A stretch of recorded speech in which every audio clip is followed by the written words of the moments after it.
क्या आप जानते हैं, हमारी किस्मत हमेशा एक जैसी नहीं होती। कभी कभी हमें लगता है कि सब कुछ हमारे खिलाफ है और कभी कभी ऐसा भी होता है जब बिना कुछ किए ही हमें सब मिल जाता है।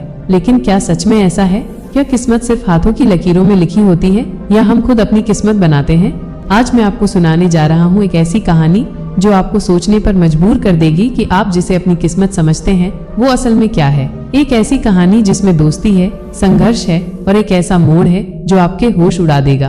अंत तक बने रहिएगा क्योंकि इस कहानी के आखिर में जो राज खुलेगा वो आपकी सोच बदल देगा।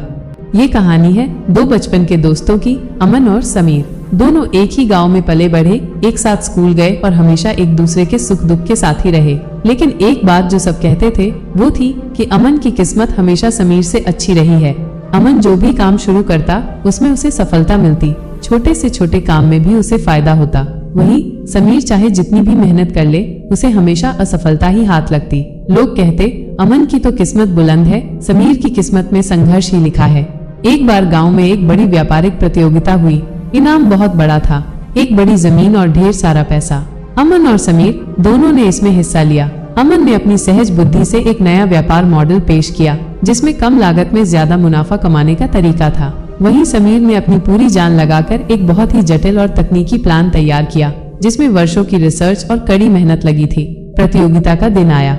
निर्णायक मंडल ने अमन के प्लान को तुरंत पसंद कर लिया। उसकी सादगी और व्यावहारिकता ने सबको प्रभावित किया। समीर का प्लान हालांकि बहुत उन्नत था, लेकिन उसे समझने में काफी समय लग रहा था और उसमें जोखिम भी ज्यादा थे।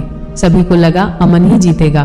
खुद अमन भी जीत को लेकर आश्वस्त था। लेकिन तभी एक चौंकाने वाला मोड़ आया। निर्णायक मंडल के अध्यक्ष ने घोषणा की, अमन का प्लान बेहतरीन है लेकिन इसमें एक कमी है। ये सिर्फ छोटे स्तर पर सफल हो सकता है, बड़े पैमाने पर नहीं। जबकि समीर का प्लान भले ही जटिल है लेकिन इसमें भविष्य की अपार संभावनाएं हैं। अचानक सन्नाटा छा गया। किसी को यकीन नहीं हो रहा था। और फिर अध्यक्ष ने एक और बात कही, लेकिन समीर, तुम्हारे प्लान को पूरी तरह से समझने और लागू करने के लिए जिस तरह के संसाधनों और मार्गदर्शन की आवश्यकता है वो तुम अकेले नहीं जुटा सकते। और फिर अध्यक्ष ने जो कहा उसने सबकी आंखें खोल दी।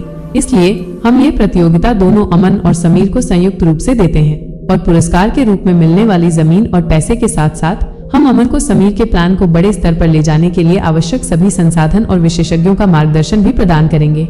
अमन की व्यवहारिकता और समीर की दूरदर्शिता मिलकर ही इस योजना को सफल बना सकती है। सब हक्के बक्के रह गए।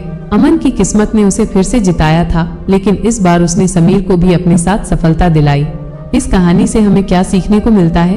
क्या किस्मत सच में अलग अलग होती है या हम अपनी किस्मत खुद बनाते हैं? क्या आप ऐसी कहानियों की तलाश में हैं जो आपके अंदर एक नई ऊर्जा भर दें और आपको जीवन को एक सकारात्मक नजरिए से देखने में मदद करें? तो फिर द मोटिवेट स्टोरी आपका इंतजार कर रहा है। हमारे साथ जुड़ें और प्रेरणा के इस सफर का हिस्सा बनें।